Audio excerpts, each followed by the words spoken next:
This is because still life is compulsive, it's not become conscious. A human being, so we don't refer to any other creature as a being, only to this one, because this is supposed to know how to be. If you know how to be, what is the problem? There's absolutely no problem with this. Well, I think that I have to end it there because that was actually my favorite thing that I heard you say. And I want all of you, people like you, young people who have influence over the next generation, to take up this conscious planet.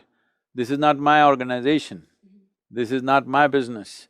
I think this is the business of this generation, to create conscious human beings and in turn create a conscious planet so that we will leave something that we are proud of for the next generation. Otherwise, we are leaving it like a disaster. We are leaving the world like it's been ravaged by war.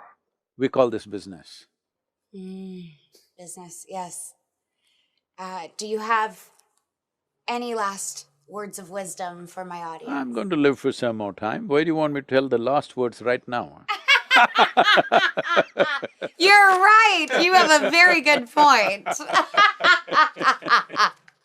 Never mind, we'll have you back another time. My beard may be gray, but I'm living for some more time, Demi. Yes, you are, yes, you are. Thank you so much. Thank you.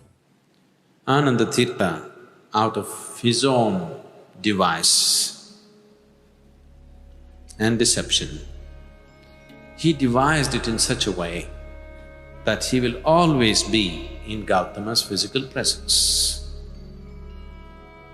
Gautama warned him, this is not good to fix up life like this.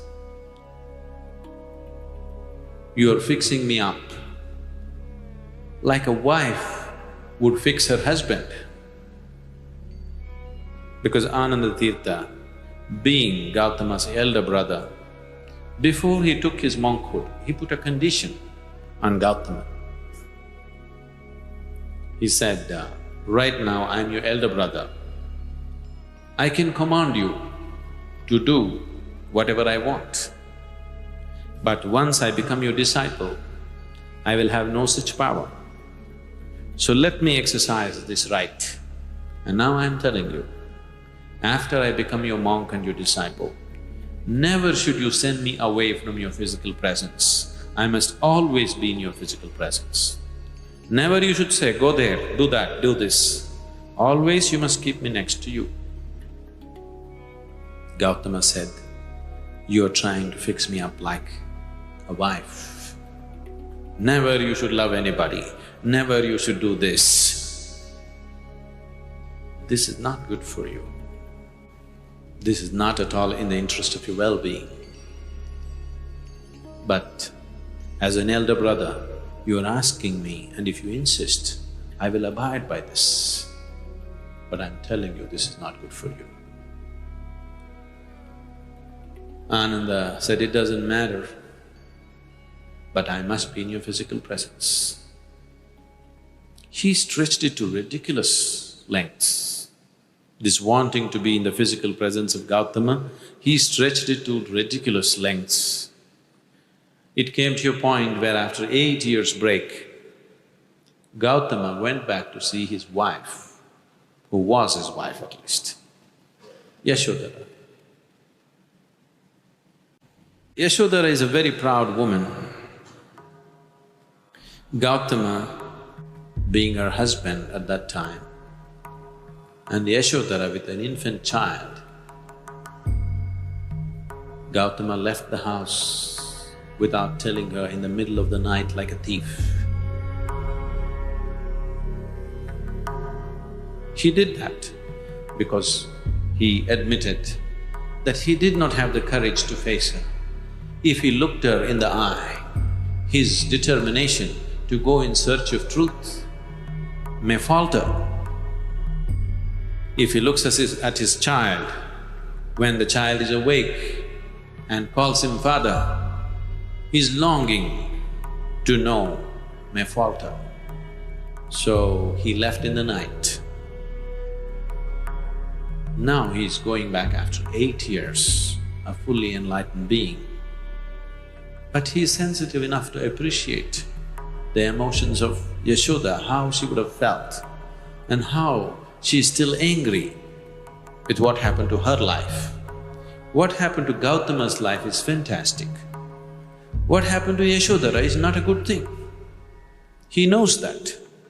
So he is going there to see what he can offer to her now to compensate for what she has lost in these 8 years. So it is a sensitive situation. So he told Ananda, this once relieve me from the promise that I made you. This is not for myself. For me, she is no more my wife, I've grown beyond those things. But for her, I am still her husband who deserted her without telling her, without giving a warning about it. So this is a sensitive emotion for her. She's a proud woman. It is not good for you to be there.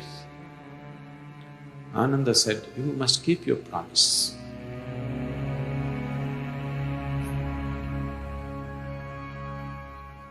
Gautama bowed down and said, okay.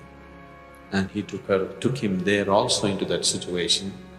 When Yashodhara saw that he's come with an assistant monk to face her, she just flew into a rage. Gautama knew this. He said, this once relieve me of this promise that I made. This is nothing spiritual that you're going to miss anything. This is about my wife. He said, no. Then, towards the end of Gautama's life, Gautama's work created many enlightened beings.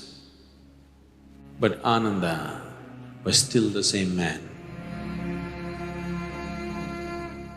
One service he has done for us is, he recorded everything, events that happened according to his understanding. But he recorded everything very diligently.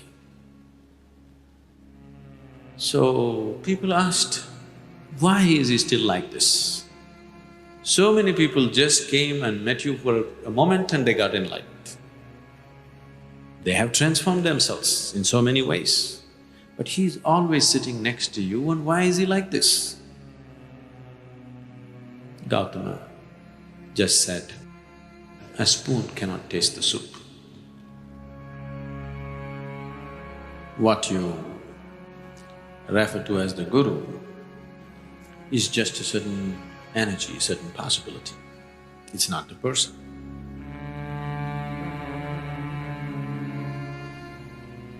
So the physical presence, is it important? It is very important. But the physical need not mean the physical body. The grace is not an airy thing. We can make it very physical. It's as physical as the breeze that you feel. It's as physical as the sunlight. Initially, when a person is just beginning to become receptive, being in the physical presence of the Guru becomes very essential because your way of perception is only seeing and hearing and 5 senses. Because of this, you want to hold him in your eye, you want to hold him in your ears. This is the way you know he's there. Yes, it is a necessity in the beginning, but you need not remain there all the time.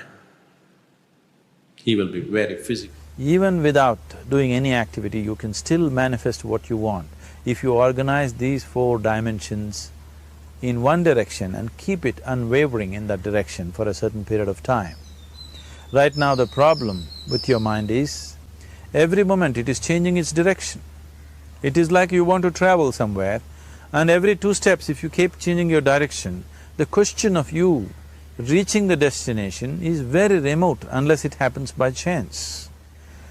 So, organizing our minds and in turn organizing the whole system and these 4 basic dimensions of who you are right now in one direction, if you do this, you are a kalpavruksha yourself.